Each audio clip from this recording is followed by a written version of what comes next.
ओम शांति, ओम शांति, ओम शांति। प्रातः मुरली ओम शांति बाप दादा मधुबन 2/7/26 है आज की डेट। बाबा कहते हैं, मीठे बच्चे, तुम विकारों का दान दे दो तो राहु का ग्रहण उतर जाएगा। दे दान तो छूटे ग्रहण, है ना। जितना हम विकारों का दान देते जाएंगे, देखिए बाबा रोज रोज बड़ा पढ़ा रहा। बहुत ऐसी अभी भी मतलब बाबा के बच्चे हैं, रोज सुन रहे हैं कि मैं आत्मा हूँ, मैं आत्मा हूँ, लेकिन फंस जाने के कारण वो वास्तव में अभी भी फंसे हुए हैं। देह में भी फंसे हैं, देहधारियों में भी फंसे हैं, देह की वस्तु वैभवों में भी फंसे हैं, और यही अंत में पछतावा होगा। हम हार गए, क्योंकि हर एक आत्मा अपना रोल अदा कर रही है। बेटा बेटी पति ये सब केवल रोल है और कुछ नहीं। इससे बाबा कह रहा डिटैच हो जाओ। तो दे दान तो छूटे ग्रहण। ये ग्रहण क्यों आ रहा, दुख का ग्रहण? क्योंकि दान ही नहीं दे पा रहे हैं 5 चीज़ों का। देह दे के देहधारियों से लगाओ, दुनिया के आकर्षणों का, कमी कमजोरियों का, विषय विकारों का। प्रश्न है, वृक्षपति बाप अपने भारतवासी बच्चों पर बृहस्पति की दशा बिठाने के लिए कौन सी स्मृति दिलाते हैं? वृक्षपति बाप हैं शिव बाबा, और वो सभी बच्चों पर बृहस्पति की दशा देखना चाहता है। बृहस्पति की दशा सबसे सुंदर दशा है, सबसे शुभ दशा है। तो क्या स्मृति दिलाते हैं? उत्तर है, हे भारतवासी बच्चों, तुम्हारा आदि सनातन देवी देवता धर्म अति श्रेष्ठ है ना, अति श्रेष्ठ है। उस धर्म में हम लोग जा रहे हैं। तुम सर्वगुण संपन्न 16 कला संपूर्ण थे। तुम मुझ सागर के बच्चे काम चिता पर बैठकर काले हो गए हो। याद दिला रहा बाबा कि हम लोग काले क्यों हो गए? काम चिता पर बैठकर ग्रहण लग गया ना। अब मैं तुम्हें फिर से गोरा बनाने आया हूँ। तो ये स्मृति आने से बृहस्पति की दशा बैठ जाती है। जब हम स्मृति में आ जाते हैं, मैं कौन, मैं कैसी हूँ, मैं कौन हूँ, कहाँ से आई हूँ, किसकी हूँ, तो बृहस्पति की दशा बैठ जाती है। यानी शिव बाबा का दृष्टि हम पर पड़ता है। गीत बजाए ओम नमो शिवाय, ओम शांति। यह किसकी महिमा सुनी? शिव बाबा की महिमा सुनी, बेहद के बाप की महिमा सुनी। तो कब से ऊंची बाप पर परम पिता परमात्मा ही है ना। ऊंचे से ऊंचा बाप कौन है? परम पिता परमात्मा शिव हैं। लौकिक बाप के लिए सब नहीं कहेंगे, लौकिक बाप के लिए तो सब नहीं कहेंगे। मान लीजिए कि किसी के माँ बाप बहुत अच्छे, तो बोल भी रहा है कि मेरे माँ बाप बहुत अच्छे, लेकिन सबके तो नहीं बन जाएंगे ना। तो बच्चे जानते, सभी आत्माओं का तो एक ही बाप है, पारलौकिक बाप। वह है ऊंचे से ऊंचा, उनका नाम ही है शिव। बिगर नाम रूप के तो कोई भी चीज़ होती नहीं। इस समय सबको राहु का ग्रहण लग गया है। आज बाबा पूरा मुरली ग्रहण पर दिखा रहा है, ये दशा पर दिखा रहा है कि कौन सा दशा कितना शुभ होता है। तो अभी लास्ट का समय ना, सब पर राहु का दशा चढ़ा हुआ है, इसीलिए इनको आयरन एज्ड वर्ल्ड कहा जाता है। दशाएं भी होती है ना, जैसे बृहस्पति की दशा, शुक्र की दशा आदि आदि। अब तुम्हारे ऊपर है बृहस्पति की दशा, जिसकी महिमा भी सुनी। बृहस्पति की दशा सबसे शुभ दशा है। ऊंचे से ऊंचा भगवान शिव बाबा है, उनका असूल नाम शिव है। बाकी किस्म किस्म के अनेक नाम रख दिए हैं शिव बाबा के, असूल नाम तो केवल शिव बाबा है। बाबा बार बार समझाते हैं, मैं बीज रूप चैतन्य हूँ, सत्य चित्त जिसको कहते हो। फिर कहते हैं, वह सुख का सागर है, आनंद का सागर है, प्रेम का सागर है ना, शक्ति सर्वशक्तिमान है। तो महिमा सारी किसकी बताई जा रही है? शिव बाबा की बताई जा रही है। तो भारतवासी महिमा गाते हैं, परंतु समझते कुछ भी नहीं। महिमा तो गा रहे हैं, लेकिन समझते, देखिए ना मंदिरों में आप जाएंगे ना, तो आरती तो गा रहे, विषय विकार मिटाओ पाप हरो देवा, लेकिन फिर भी विषय विकारों में जा रहे हैं, पाप कर रहे, जानते हुए भी पाप कर रहे हैं। तो बाबा कहता है यही तो अंधश्रद्धा है। लेकिन यहाँ वो नहीं चलेगा। यहाँ बाबा के पास आएंगे तो बाबा किसी न किसी तरीके से पवित्र भी बनाएगा, और झूठ पर चलेंगे तो झूठ रहने नहीं देगा, सच सामने जरूर आएगा सबका। तो एकदम बुद्धि क्या हो गई है भक्ति मार्ग में? पत्थर बुद्धि हो गई है। पत्थर बुद्धि किसने बना दिया? रावण ने। मतलब सब कुछ सच्चाई सामने है, फिर भी हम सच देखना नहीं पसंद कर रहे हैं। सतयुग में भारतवासी पारस बुद्धि थे। आज से 5000 वर्ष पहले यह भारत पारसपुरी था, जिसमें देवी देवता रहते थे। भारत ही अविनाशी खंड गाया हुआ है। भारत में ही पारस बुद्धि देवता थे। इस समय तो सभी पत्थर बुद्धि पतित बन गए हैं। पतित कैसे बनते हैं? यह भी बाप ने समझाया ना कि द्वापर से जब काम चिता पर बैठते हो तो काले बन जाते हो, है ना। काम चिता पर बैठे तो काले बनते गए। काम अग्नि में सब भस्म हो गए हैं। उसमें भी खास भारत की बात हो रही है ना, खास। और भारत में भी खास कौन काले बन गए? देवी देवता, जो बाबा के यहाँ देवी देवता के रूप में राज्य करते थे, बाबा के बच्चे थे, वो सबसे ज़्यादा खराब हो गए हैं।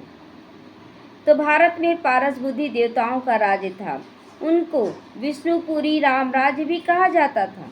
यह बाप आकर बताते हैं, मीठे मीठे लाडले बच्चों, जब तुम सतयुग में थे तो सर्व गुणों से संपन्न थे। यह तुम्हारी ही महिमा है। यहाँ विकार वहाँ विकार होते नहीं। सतयुग में कोई विकार का नहीं होगा अंश। द्वापर से रावण राज्य शुरू होता है। 5 विकारों का रावण राज्य शुरू हो जाता है। तो राम राज्य बदलकर रावण राज्य हो गया ना। सतयुग त्रेता राम राज्य, द्वापर कलयुग रावण का राज्य हो गया। अभी ग्रहण लगा हुआ है, बिल्कुल ही भारत काला हो गया है। तो बृहस्पति की दशा सबसे अच्छी होती है ना। सबसे अच्छी बृहस्पति की दशा। तो किस पर बृहस्पति की दशा आएगी? जो नहीं, सभी बच्चों पर तो नहीं आएगी। जो बाबा पर संपूर्ण रूप से बलिहार जाएंगे उन्हीं पर बृहस्पति की दशा आएगी। तो भारत पर बृहस्पति की दशा सतयुग में थी, और सतयुग में सारे बच्चे तो जाएंगे नहीं।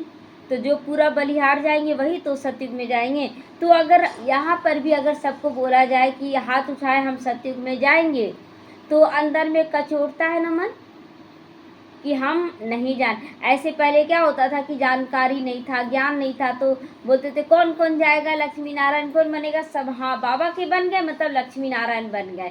लेकिन जब ज्ञान समझ में आ रहा है तो सोचते हैं कि हम क्या करें, अभी तो तैयारी पूरा किए नहीं है।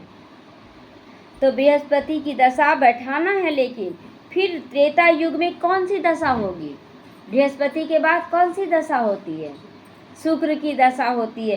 तो त्रेता युग में शुक्र की दशा 2 कला कम हो जाएगी। उनको कहा जाता है सिल्वर एज, है ना। सोना मिले और चांदी मिले, कौन सा लेंगे? बोलेंगे एक ठोलो। कौन सा लेंगे? सोना लेंगे ना, चांदी तो लेंगे नहीं। तो यहाँ पर भाग्य सोने जैसा मिल रहा है, अभी तो हीरे जैसा है, लेकिन सोने जैसा लेंगे तो चांदी को किनारा करना होगा, मतलब सारी बुराई को किनारा कर दे। तो फिर द्वापर कलयुग आया, सीढ़ी उतरते आए, शनिचर की दशा हो गई। शनिचर की दशा किस में हो गई?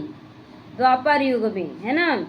इस समय तो सब पर राहु की दशा है। कलयुग में अंत में सब पर सबसे खराब दशा होता है, राहु की दशा होती है। सूर्य को भी ग्रहण लगता है ना, तो कहते हैं दे दान तो छूटे ग्रहण। तो सूर्य यानी कि शिव बाबा आत्मा सूर्य है ना, ज्ञान सूर्य है। उन पर दशा लगने उन्हीं की बात नहीं हो रही है, यहाँ पर आत्मा सूर्य पर लगने की बात हो रही है। तो आत्मा पर ग्रहण लगता है तो दे दान तो छूटे ग्रहण, मतलब सारे विकारों को, कमी कमजोरियों को दान दे दो, तो जो आत्मा पर ग्रहण लग गया वो निकल जाएगा। तो अब रूहानी बाप बच्चों को समझाते हैं, यह है रूहानी ज्ञान। यह कोई शास्त्रों में ज्ञान नहीं लिखा हुआ है। शास्त्रों के ज्ञान को तो भक्ति मार्ग का ज्ञान कहा जाता है। सतयुग त्रेता में भक्ति होती नहीं, शनि ज्ञान और भक्ति। फिर है वैराग्य, अर्थात इस पुरानी दुनिया को छोड़ना होता है ना। सतयुग में क्या होगा? ज्ञान का। सतयुग और त्रेता युग ज्ञान का प्रारब्ध है। द्वापर कलयुग भक्ति का पाठ चलता है, और संगम युग वैराग्य का पाठ चलता है। इसलिए 3 पाठ चला ना, ज्ञान, भक्ति और फिर वैराग्य। वैराग्य संगम युग का। तो यह है कलयुग के लास्ट जन्म में सभी शूद्र बन जाते हैं। विराट रूप दिखाते हैं ना, ब्राह्मण, देवता, क्षत्रिय, वैश्य और शूद्र। यह भारत की कहानी है। विराट रूप बनाते हैं ना, इसीलिए ना द्वापर से देखेंगे कि ऐसे तो बाबा सूक्ष्म रूप से ये सब बांट रहा दिखा रहा है कि कैसे हम गिरते हैं। लेकिन द्वापर युग में ब्राह्मण देवता हटा देंगे, ब्राह्मण क्षत्रिय वैश्य और शूद्र इन सब का पाठ चलेगा। और ब्राह्मण लोग क्या बोलेंगे, हम सबसे ऊंचे हैं, और शूद्रों को मंदिर में आने का अलाव नहीं रहेगा। तो ये स्थूल रूप में हो जाएगा वहाँ। तो परंतु पत्थर बुद्धि समझते नहीं कि यहाँ सूक्ष्म रूप है और वहाँ स्थूल रूप है। वहाँ उससे कोई मतलब नहीं स्थूल रूप से, हमें तो सूक्ष्म रूप में चलना है। तो पत्थर बुद्धि क्यों हो गए, क्योंकि समझ रहे हैं। ऐसा नहीं है कि बहुत बच्चे बाहर में भी भक्ति में समझ रहे हैं, लेकिन क्या बोलते हैं, हमसे नहीं हो पाएगा। देखते भी हैं कि जब आप ना बाबा के घर आएंगे एक अलग ही अनुभूति होता है। और आप चले जाए ना बाहर में, मतलब पार्टियों में, जहाँ पार्टी हो रहा है, शादी ब्याह हो रहा, वहाँ का माहौल अलग हो जाएगा। वहाँ का भी माहौल आपको खींचेगा और इधर का भी माहौल खींचेगा, दोनों तरफ। लेकिन असली सुख किस में है, यहाँ पर है। वहाँ जाएंगे भल खींचेगा, लेकिन आप अंदर घुसेंगे तो देखेंगे हर एक आत्मा दुखी है अंदर से। और यहाँ बाबा के बच्चे, हर एक बाबा के बच्चे क्या बोलते, नहीं हमको बहुत अच्छा लग रहा है। क्योंकि बाबा कहते वो पत्थर बुद्धि क्यों, क्योंकि पतित हैं। भारतवासी ही पारस बुद्धि थे, संपूर्ण निर्विकारी थे। तो आज से 5000 वर्ष पहले भारत स्वर्ग था और कोई खंड नहीं था। यह भारत बाप समझाते हैं। यह राजयोग कौन सिखाते हैं, शिवाचार्य सिखाते हैं, शिव बाबा सिखाते हैं। यह ज्ञान का सागर, कोई मनुष्य को ज्ञान का सागर सभी का पतित पावन नहीं कर सकते है ना, कोई भी हो मनुष्य। जैसे बुद्ध भी आए तो क्या सबका सदगति किए, नहीं किए ना। तो बाबा कहते सबका नहीं है वो सदगति दाता, सबका सदगति दाता एक शिव बाबा ही है। तो सबका लिबरेटर एक बाप है। बाप खुद ही आते हैं दुख में रावण से लिबरेट करने, फिर गाइड बनकर साथ ले जाती है ना, साथ ले जाती हैं। उनको रूहानी पंडा कहा जाता है। घर का रास्ता दिखाते, परम धाम का, बैकुंठ का रास्ता दिखाते हैं। तो बाबा कहते मैं तुम सभी आत्माओं का पंडा हूँ। पंडा जानते हैं ना, जब आप देवघर ये सब में जाएंगे ना या कहीं भी, तो एक पंडा आता है जो बोलता है कि हम चलिए हम अच्छे से सुरक्षित ले जाएंगे, लेकिन वो पैसा भी लेता है। तो पैसा तो लेगा ना, कोई भी हो तो अपना मुआवजा तो लेगा ना, हम करवा रहे हैं आप लोग को यात्रा, तो हमको दीजिए। तो यहाँ भी शिव बाबा परम धाम का यात्रा कराता है, बैकुंठ का यात्रा कराता है ना। तो मुआवजा आपसे मांग रहा है, कौन सा मुआवजा लेगा आपसे, विकारों का, कमी कमजोरियों का।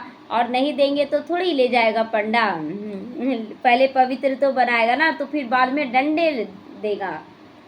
तो सबको वापस ले जाऊंगा, बिना पवित्र बनाए तो किसी को नहीं ले जाऊंगा, चाहे योग से चाहे भोग से, लेकिन पवित्र तो जरूर बनाएंगे। और एकदम डिटैच करेगा, एक एक आत्मा से आपको डिटैच करेगा। जब तक नहीं करेगा तब तक नहीं ले जाएगा ना, फिर तो आप अटके रहेंगे उस आत्मा में। तो इसीलिए बाबा कहते हैं मेरे जैसा गाइड कोई होता ही नहीं। सच्चा गाइड क्यों है, क्योंकि हमें सच घर दिखाता है, सच्चा घर दिखाता है, सत्य स्वरूप से मिलवाता है। तो पहले कहते भी है God father is liberator, guide blissful. तो सबके ऊपर रहम करते हैं, क्योंकि सब सागर के बच्चे काम चिता पर बैठकर जल मरे हैं। उसमें भी खास भारत जल में मरा है ना, विकारों में ज़्यादा भारत ही गया, भारत ही उल्टा सुल्टा बोला ज़्यादा। तो बाबा कहते तुम 16 कला संपूर्ण निर्विकारी थे, अब काम चिता पर बैठकर तुम कितने क्या बन गए हो, देखो कितने खाली हो गए हैं। आज है सुखी, क्या है, अधिकार है कोई चीज़ में, घर में आप रह रहे इतने सालों से, अधिकार है, कोई चीज़ पे अधिकार नहीं है। लगता है जैसे आप अगर अंदर घुसेंगे ना तो आपको मालूम चलेगा कि कुछ तो नहीं है मेरा। और सब बाहरी के तो छोड़ दीजिए, आपका शरीर तक आपका नहीं है।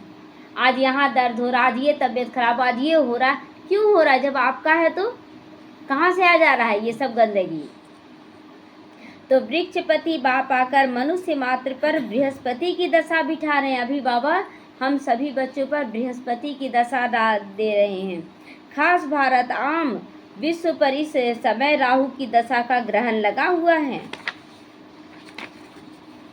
कहते हैं मैं ही आकर भारत का की खास और दुनिया की आम गति सदगति करता हूँ। खास भारत के बच्चों को बाबा कहते हैं गति और सदगति दोनों देता है। तुम यहाँ आए हो पारस बुद्धि बनने के लिए। मोस्ट बिलीवेड बाप हुआ ना, सब आशिकों का मासूक एक है कि अलग अलग है? सबका एक है, सब शिव बाबा को मानते हैं। तो सब नेशन के लिंग जरूर बनाते हैं, क्योंकि सबका बाप है ना। शिव के मंदिर भारत में बहुत हैं, जिसको शिवालय कहा जाता है। रहने का स्थान सतयुग में है देवी देवता धर्म के मनुष्य, परंतु वह धर्म कब था, उनका राज्य कब था, ये किसी को नहीं मालूम। सतयुग की आयु तो लंबी लिख दी है। बाबा बैठ समझाते कि तुम्हारे ऊपर अभी बृहस्पति की दशा बैठ रही है, तो हमें हमेशा बृहस्पति की छत्र छाया में रहना। वृक्षपति शिव बाबा है और शिव बाबा की छत्र छाया में रहना है। तो 21 जन्मों के लिए ये छत्र छाया मिल रही है। बृहस्पति है ज्ञान का सागर, पतित पावन, जिसको सभी पुकारते हैं। तुम माता पिता हम बालक तेरे, तो सब किसकी महिमा गा रहे हैं? शिव बाबा की। तो बरोबर सतयुग त्रेता में सुख घनेरे थे, जबकि बाप हेवेनली गॉडफादर है, स्वर्ग का रचयिता है, तो जरूर हम भी स्वर्ग में होने चाहिए। तो बाबा समझाते तुम सब स्वर्गवासी थे। बाबा याद दिला रहा है, तुम सब स्वर्गवासी थे, आज नर्क में पहुँचे हो तो अपने कारण। बच्चे को तो माँ बाप बहुत अच्छे से तैयार करके भेजता है, गंदा होकर आए तो किसका दोष है? बच्चे का ना दोष है। फिर माँ बाप क्या करेगा, चलो पैर हाथ धो, नहलाओ धुलाओ, उसके बाद कपड़े चेंज करो, तो कपड़े चेंज करवाता है ना। घर का ड्रेस पहले पहनो, घूमने जाना तो फिर बनाना पहनना अच्छा अच्छा ड्रेस। तो यहाँ पर घर का ड्रेस क्या है? घर का ड्रेस क्या है? ब्राह्मण स्वरूप और फरिश्ता स्वरूप है ना, ये दोनों ड्रेस हमारा घर का ड्रेस है। तो भारत का ही आदि सनातन देवी देवता धर्म है ना, तो अब जो अच्छा अच्छा ड्रेस है, देवी देवताओं का ड्रेस है, वो यहाँ नहीं मिलेगा ना। अभी घर में है ना, आए खेल कर, तो अभी आराम करें, ये सब ड्रेस पहनकर एकदम हल्का अनुभव करें। तो जैसे क्रिश्चियन धर्म के हैं, तो वह क्रिश्चियन धर्म में ही चले जाते हैं। तो बाबा कहते हैं तुम देवी देवता धर्म वाले अपने धर्म को क्यों भूल गए? बाकी सब तो अपने अपने धर्म को याद करते हैं, तुम अपने धर्म को क्यों भूल गए हो? क्यों भूल गए हैं? सीता देवी बताइए, क्या बोला गया? पंखा के नीचे बहुत आराम लग रहा है ना? अच्छा, इसीलिए तुरंत भर में माया पकड़ लेती है ना। तो भूल गए हो, जबकि तुम देवी देवता धर्म के थे। बाप स्मृति दिलाते हैं, तुम्हारा सबसे श्रेष्ठ धर्म कर्म था। सबसे श्रेष्ठ धर्म और कर्म था। इस समय हम लोगों का धर्म और कर्म सबसे श्रेष्ठ हो रहा है कि नहीं? कितना भी पंडित लोग है ना पूजा पाठ करा रहा, आप देखिएगा बड़े बड़े जगहों में भी, शक्ति पीठों में भी लोग शराब भी पी रहे हैं, नॉनवेज भी खा रहे, पंडित लोग भी है ना, झूठ सच बोल कर पैसा भी ले रहे। तो सबसे श्रेष्ठ धर्म और कर्म किसका हो रहा है? बाबा के बच्चों का हो रहा है कि नहीं? जो कुछ भी करेंगे एकदम सच्चाई सफाई से। लेकिन सभी बच्चों में नहीं आ रहा है, ये भी सभी बच्चों में नहीं है ना, ये भी सोच कर चले, क्योंकि इतने सारे जब भीड़ बढ़ने लगता है ना, तो कुछ ना कुछ छोटा बड़ा नर्स भी सब जगह होता है। तो अभी तुम नीच पापी कंगाल बन गए हो, तुम हो ही देवताओं के पुजारी, फिर अपने को हिंदू क्यों कहलाते हो? भारत का यह क्या हाल हो गया है? जो देवी देवता धर्म के थे वही भिखारी बनने के कारण अपने को देवता कहलाते नहीं हैं। बाबा कहते हैं अभी इस पतित दुनिया का अंत सामने खड़ा है, महाभारत लड़ाई भी खड़ी है। भगवानुवाच, हम तुमको सत्युग के लिए राजयोग सिखाते। अभी हम लोगों को सत्युग के लिए राजयोग सिखाया जा रहा। राजयोग सबसे पहले अपनी कर्मेंद्रियों पर राज्य करें, है ना। हमारी कर्मेंद्रियां जब चाहे जो चाहे कर रही हैं और हमको खबर तक नहीं पड़ता है। पड़ता है, भूल जाते थे पहले कि जैसे मुख से कुछ बोल दिए, भूल गए हम कुछ बोले हैं, बाद में कोई बोलता है पकड़े हुए बात को रहता है ना, तो बोलता आप ऐसे हमको बोले थे, मुझे हमको तो याद ही नहीं हम ऐसा बोले थे। तो अपनी कर्मेंद्रियों पर भी पूरा राज नहीं है, तो ये बाबा में राजयोगी बना रहे हैं। तो भगवान तो एक ही है, ये हम सब उनके बच्चे शालिग्राम हैं। बाबा कहते हैं तुम तो पूज्य थे, वही पुजारी भगत बन गए हो, अब फिर ज्ञान लेते हो पूज्य देवता बनने के लिए, फिर द्वापर से पूज्य सो पुजारी बन जाती हो। तुम पूरे 84 जन्म लेते हो, जिन्होंने 84 जन्म लिए हैं वही आकर ब्रह्मा कुमार कुमारी बनेंगे। ब्रह्मा कुमार कुमारी ऐसे तो 33 करोड़ बनेंगे, 84 जन्म लेने वाले मतलब संपूर्ण रूप से ब्रह्मा कुमारी बनेंगे, है ना। अब देखिए ज्ञान तो सुन रहे हैं, लेकिन आप पूरी तरह से विकारी रूप से हैं, तो उसको ब्रह्मा कुमारी पूरा थोड़ी कहा जाएगा, अर्ध कहा जाएगा। ऐसे तो अर्ध कुमारी उसको कहा जाता है, जो शादीशुदा आते हैं, बाबा के बच्चे बनते हैं ना, उनको अर्ध कुमारी, लेकिन जो कम किया है तो उसको अर्ध कुमारी। तो आदि सनातन देवी देवता धर्म की स्थापना यह गाया हुआ है। प्रजापिता है तो बहुत बच्चे भी होंगे, वह तो जरूर यहाँ ही चाहिए ना। बाबा के बच्चे सब यहाँ चाहिए, बाबा के घर में कितनी ढेर प्रजा बनेगी, प्रजा बहुत हो जाएगी। देखिए बहुत सारे बच्चे ज्ञान ले लिए, 7 दिन का कोर्स कर लिए, चले गए तो प्रजा में तो आएगी ना। तो इन ब्राह्मणों को ही फिर देवता बनना है। बाप आकर शूद्र से बदलकर ब्राह्मण धर्म की स्थापना करते। इस संगम युग पर ही फिर आदि सनातन देवी देवता धर्म की भी स्थापना होती। तो कितना बदल रहा है, शूद्र से क्या बन गए, हाँ ब्राह्मण से देवी देवता बन रहे हैं। तो यह कल्याणकारी संगम युग हुआ ना। तो इस लड़ाई को ही कल्याणकारी कहा जाता है। इस विनाश के बाद फिर स्वर्ग का गेट खुलता है ना। जब लड़ाई होता है, वैराग्य आने लगता है, सब कुछ से हम बाबा के बनने लगते हैं, तो फिर हम देवी देवता बनने लगते हैं, गेट खुल जाता है। तो तुम यहाँ आए हो स्वर्गवासी बनने के लिए, विष्णुपुरी में चलने के लिए। तुम बच्चों पर अब अविनाशी बृहस्पति की दशा। अविनाशी क्यों बोला, अविनाशी है हमारा बृहस्पति की दशा, मतलब अभी जो है वही लेकर चलेंगे 2500 साल तक। तो अविनाशी ही तो हुआ, इतना लंबा समय तक कोई टिकता है कि अच्छा में। तो 16 कला संपूर्ण कहा जाता है, फिर 2 कला कम हो जाती है तो शुक्र की दशा कहा जाता है। सतयुग में है बृहस्पति की दशा, फिर त्रेता युग में शुक्र की दशा, और फिर नीचे गिरते हैं हो तो मंगल की, शनिचर की दशा होती है, राहु की दशा होती है। तो मंगल की दशा हो जाएगी द्वापर युग में, अभी बताया बाबा, और शनिचर की दशा कलयुग में होगी, और फिर कलयुग के लास्ट में और ज़्यादा राहु की दशा हो जाएगी। तो जन्म जन्मांतर उल्टी दशाएं करती आए हो। अब बाबा कहते हैं बाबा के द्वारा बृहस्पति की दशा बैठ रही है, तो यह है बेहद के बाप का ज्ञान का सागर, पतित पावन है। तो इनके छत्र छाया में आना है तो बाप के हर श्रीमत पर चलना है। तो अभी एक आत्मा का ना बता रही थी एक अनुभव कि बार बार उसकी पत्नी बोल रही थी ना कि नौकरी लग रहा है ना, तो जाके इंटरव्यू दे के आइए। और वो जा ही नहीं रहा था, सेवा था, बहुत सेवा कर रहा था। तो सेवा में बहुत सारे बच्चे आते हैं ना, अच्छे बिजनेसमैन भी रहते हैं, ऊंचे पोस्ट वाले भी रहते हैं, और जहाँ नौकरी मिल रहा था वहाँ जा ही नहीं रहा था वो। तो अचानक ही जो बाबा के बच्चे थे ना, वो देखा बहुत अच्छा सेवाधारी है, ईमानदार है, तो बोला कि इस नौकरी पे आ जाओ। वो उस नौकरी में चला गया, और फिर पता चला जहाँ इंटरव्यू देने का था वहाँ पर मतलब विस्फोट हो गया था बम का, और वहाँ बहुत लोग मर गए। तो बाबा बचाया ना, बाबा बचाता है। तो पतित पावन है ना, वही तुम्हारा बाप भी है, शिक्षक भी है, सदगुरु भी है। बाकी सब झूठे हैं, किसकी सदगति कर नहीं सकते हैं कोई भी। इसको कहा जाता है विशेष वर्ल्ड, है ना, विकारी वर्ल्ड, और वह है वाइसलेस वर्ल्ड। सत्युग है वाइसलेस वर्ल्ड, निर्विकारी दुनिया है। तो यह विशेष वर्ल्ड में सब दुखी रहते हैं, लड़ाई मारा मारी क्या क्या हो रहा है। देखो जाके मारने में भी लोग हिचकिचाते नहीं, खून कर दिए, मतलब चाकू भोग दे रहे हैं, और उनको लग रहा है कि बहुत अच्छा, उनको कुछ फर्क ही नहीं पड़ रहा कि हम किसको क्या कर रहे हैं। तो इसको कहा जाता है खूने नाहे खेल, बिगर कोई कसूर के क्या क्या करते रहते हैं। अभी जेलर से पूछेंगे ना कि यहाँ कितने लोग मतलब कोई भी खराब काम करके कैदी बने हैं, तो जेलर खुद बोलता है कि यहाँ पर 60% लोग फंसाए गए हैं।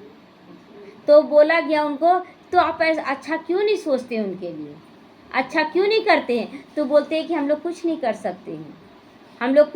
सकते हैं, क्योंकि इनका ऊपर से सज़ा है। तो ये सज़ा क्यों मिला उनको, बिना कसूर के सज़ा क्यों। आप देखते होंगे कि बहुत लोग ना किसी का धन हड़प लिए और बहुत सुखी हैं, तो लोग उसको दुआ देते रहते हैं ना जीवन भर, कि देखो मतलब इतना धन ले लिया, चोरी डकैती करके आया, लेकिन देखो बहुत खुश है। तो उसका वो पार्ट है, वो लिया है, लेकिन इतना फिर बदुआ जो जमा हुआ ना, जमा हो रहा, दूसरे जन्म में बिना कसूर के भी उसको जेल हो जा रहा है। तो इसीलिए बाबा ना जागृत कर रहे कि बच्चे अभी कोई पाप ना करो। काम, क्रोध, लोभ, मोह, अहंकार, ईर्ष्या, द्वेष, झूठ, चुगली, या आलस्य, ये सब विकार है ना। तो बिगर कोई कसूर के क्या क्या करते रहती है। एक ही बॉम्ब ऐसा गिराएंगे जो झट सारे खलास हो जाएं। तो यह वही संगम युग का समय है। तुम देवताओं के लिए फिर नई दुनिया चाहिए। तो अब बाप कहते मीठे मीठे बच्चे, मन मना भाव। मन मना भाव का मतलब क्या हुआ? हाँ, मन को पूरी तरह से निकालकर बाबा की याद में लगाना। शुद्ध पवित्र किसको बनाना है? शरीर को। तो देखिए, अब आप देखिएगा, शरीर को विकारों से मुक्त करना। अब जो विडो हैं, जिसका शरीर, पति का शरीर छूट गया, तो वो भी तो पवित्र हो रहा है। वो क्या बोलेंगे, हम पवित्र हैं? नहीं। अब उसके मन में केवल विकारी ख्यालात चल रहा है, उसका ये हो जाए, उसका ये हो जाए, तो वो विकारी है ना। तो विकारी यहाँ पर बाबा कहता मन को पवित्र शुद्ध बनाओ, तब हम कहेंगे कि हाँ पावन बन रहे हो। नहीं तो कर्म योग चाहे कर्म भोग, किसी के लिए भी कुछ भी गलत नहीं, कुछ भी गलत नहीं, अंश मात्र भी गलत नहीं। तो यह कौन से बाप ने कहा? कौन से बाप कह रहे हैं? शिव बाबा कह रहे हैं ना। तो यह तो निराकार है। यूँ निराकार तो तुम भी हो, परंतु तुम पुनर्जन्म में आते हो, मैं नहीं आता हूँ। इस समय सब पतित हो गए हैं, एक भी पावन नहीं है। बाबा क्लियर करता है, एक भी पावन नहीं है। पतित बनना ही है, सतो रजो तमो में उतरना ही पड़े। इस समय सारा झाड़ जड़ जड़ीभूत अवस्था को पाया हुआ है। दुनिया बिल्कुल पुरानी है ना, तो अब फिर से उनको नया बनाना पड़े तो कौन बनाएगा नया? शिव बाबा ही बना रहे हैं ना। तो पतित दुनिया में देखो मनुष्य कितने हो गए हैं, पावन दुनिया में बहुत थोड़े राज्य करते हैं। क्यों थोड़े जाते हैं? खुद से ही पूछे। बाबा के बच्चे मान लीजिए 33 करोड़ बने, तो 33 करोड़ सतयुग में क्यों नहीं गए? क्योंकि पावन नहीं बने, मन मना भाव की स्थिति नहीं रही। हम कर तो रहे, दुनिया को दिखा तो रहे, लेकिन हम अपने आप को सुधारे ही नहीं। तो एक ही धर्म था और कोई धर्म नहीं था। अभी देखते हैं ना कि बाबा के बच्चे बन जाते हैं और कहीं भी बाहर गए, ये खा रहे, वो खा रहे, सब कुछ देख रहे हैं, सामने दिखता, आप फिर बोलते हैं हम पवित्र हैं। क्या पवित्र हैं? आप बाबा के अनुसार नहीं कर रहे हैं, तो ये सब गलत है। देखिए, जो अभी बच्चे नहीं आए धारणा में, तो चलो धीरे धीरे अपना कर रहे हैं, लेकिन जो दिखा रहे हैं कि अब इतने साल से चल रहे हैं, आप फिर भी बाहर का चीज़ खा रहे हैं, ये भी तो पवित्रता नहीं है। तो भारत को ही हेवन कहा जाता है, गाया जाता है ना कि घट ही में सूर्य, घट ही में चंद्रमा, है ना। मतलब बाबा के बच्चों में ही कोई सूर्यवंशी है और कोई चंद्रवंशी है। सब देखना हो तो बाबा के बच्चों में देखो, है ना। तो सतयुग में 9 लाख ही होंगे, सतयुग में 9 लाख ही होंगे। कौन कौन 9 लाख में है? कोई हाथ उठाओ तो, कौन कौन 9 लाख में है? 9 लाख में कौन है? क्यों, आपको नहीं जाना है क्या? जाना है ना, तो हाथ क्यों नहीं खड़ा कर रहे? क्या कमी है? क्या कमी है?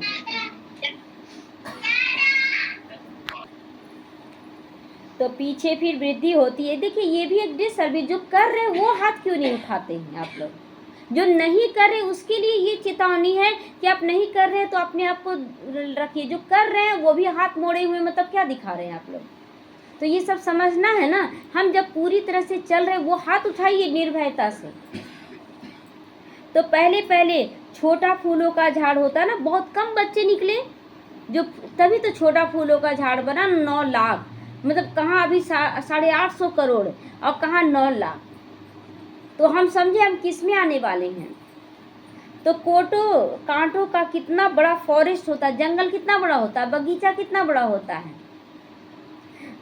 दिल्ली में मुगल गार्डन देखो कितना अच्छा है, उसमें बड़ा कोई गार्डन, उससे बड़ा कोई गार्डन नहीं। फॉरेस्ट देखो कितना बड़ा होता है। सतयुगी गार्डन तो बहुत छोटा होता है ना, तो इसमें छांट के ले जाएंगे जो संपूर्ण रूप से अच्छा बन रहे हैं। बहुत बच्चे ये भी सोचते हैं ना कि हम लोग किसी तरह से भी हैं, चलो ठीक है, बन तो गए ना, किसी तरह चल रहे हैं ना, बाबा बाबा कर रही, बहुत बड़ा डिसर्विस करते हैं। आप अगर गलत कर रहे हैं और बाबा का नाम ले रहे हैं, कितना लोग समझेंगे देखो ओम शांति का यही बच्चा है, बहुत बड़ा डिसर्विस होता है। तो फिर वृद्धि को पाते पाते बड़ा होता जाता है। अभी तो देखो कांटों का जंगल हो गया, रावण के आने से कांटों का जंगल बन गया है। यही भारत कांटों का जंगल बन गया, और यही भारत बनेगा फूलों का बगीचा। तो यह कांटों का जंगल है। अभी आपस में लड़ते भी हैं, एक दो को मार भी देते हैं, कितना क्रोध करते हैं। बंदर से भी बदतर कहा जाता है, क्योंकि बंदर अपनी जाति को नुकसान नहीं पहुंचाता है, लेकिन यहाँ पर तो मनुष्य को नुकसान, बाबा के बच्चों को भी नुकसान पहुंचाने में देरी नहीं करते हैं। तो बाबा कहते मेरे लाडले बच्चे, तुम्हारे ऊपर अभी बृहस्पति की दशा है, बहुत अच्छा कर लो, बृहस्पति की दशा है। अब दे दान तो छूटे ग्रहण, तो दान देना है। संपूर्ण निर्विकारी अभी यहाँ ही बनना है, फिर यह शरीर छोड़कर जाकर शिवालय में आ जाएंगे। शिवालय में बहुत सुख होगा, बहुत सुख, जिसकी आप कल्पना भी नहीं कर सकते, इतना सुख होगा। देवी देवताओं का राज्य है। सतयुग को कहा जाता शिवालय, कलयुग को कहा जाता वैश्यालय। यह वैश्यालय रावण ने स्थापन किया। अब बाप कहते बच्चे पति से पावन बनो। कैसे बनेंगे? क्या त्रिवेणी गंगा में जाकर स्नान करने से पावन बन जाएंगे? कैसे बनेंगे? हाँ, ज्ञान योग धारणा, ये है गंगा जमुना सरस्वती का मिलन, है ना। गंगा त्रिवेणी नदी में जाकर नहाने से नहीं बनेंगे। गंगा यमुना और सरस्वती क्या है? ज्ञान योग और धारणा, है ना।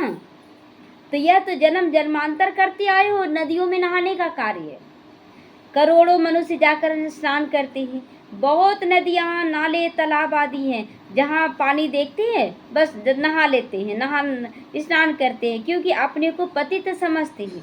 अब पारसनाथ तुम्हारे पारस बुद्धि बना रहे हैं, तो ऐसे पारसनाथ बाप को कितना प्यार से याद करना चाहिए, बहुत प्यार से याद करना चाहिए।